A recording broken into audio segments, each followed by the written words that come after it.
Right then, racing of a different kind now. Mojito returns from a 2-month layup as the 9-5 Ante-Post favorite for the Liu Chie Poo Trophy and Overnight Allowance contest for 3-year-olds and up, going a mile at Caymanas Park on Saturday. Denise Walters has our racing preview.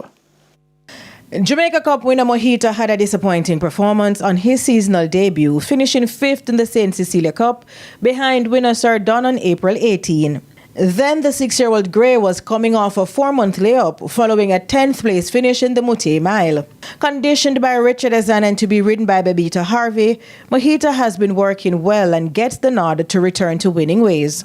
Interesting times ahead, who is also returning from a 4-month layup, is second in the Ante-Post odds at 2-1. The 5-year-old Bay has had a stable change and is now being conditioned by Peter John Prasad. Interesting times ahead, who last won in December in Overnight Company, is expected to put in a brave bid with the 2023 champion jockey Ryan Lewis in the saddle.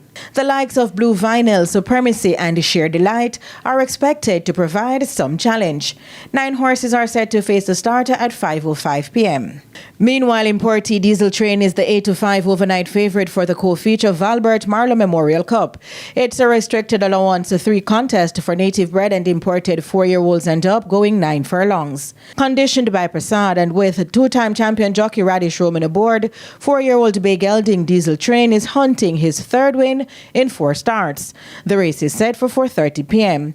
10 races are on the card, with the first post set for 11:30 a.m. Denise Walters for TVJ Sports.